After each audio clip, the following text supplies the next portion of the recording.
Hello दोस्तों, आज की हमारी कहानी का शीर्षक है 1 2 3 मार दे सिंह। एक गांव में एक जमींदार रहता था। गांव वाले जमींदार का बेहद सम्मान करते थे, क्योंकि जमींदार बहुत ही दयालु तथा दानी था। वह हमेशा गांव वालों से प्रेम से पेश आता था, उनके दुख सुख में शामिल हुआ करता था। हर खुशी होते हुए भी जमींदार को सिर्फ एक ही चीज़ का अभाव खाया जाता था कि उसके कोई संतान नहीं थी। वह भगवान से यही प्रार्थना किया करता था कि उसका सारा धन जमीन जायदाद ले ले, परंतु एक पुत्र दे दे। लेकिन कई वर्षों बीत जाने के पश्चात भी उसके यहाँ कोई पुत्र उत्पन्न नहीं हुआ। जमींदार इसी दुख में बीमार रहने लगा। एक दिन उस गांव में एक बूढ़ा साधु आया। वह किसी से कुछ नहीं बोलता था और न ही किसी व्यक्ति से भिक्षा आदि ही लिया करता था। वह चुपचाप एक पीपल के वृक्ष के नीचे समाधि लगाए बैठा रहता था। गांव वालों ने जब से वह आया था न तो उसने खाना खाते देखा और न ही किसी से बातचीत करते।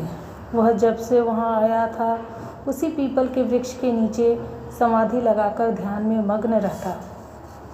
समाधि लगाए ध्यान मग्न हुए बिना किसी से बातचीत किए, बिना कुछ खाए उसे 2 माह बीत चुके थे। गांव वाले उसके दर्शन को आने लगे, परंतु साधु चुपचाप अपनी आंखें बंद किए ध्यान मग्न बैठा रहता था।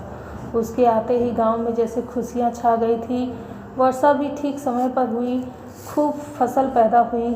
देखते ही देखते गांव के लोग काफ़ी धनवान हो गए। इसलिए उस बूढ़े साधु के प्रति गांव वालों की श्रद्धा बढ़ती ही चली गई।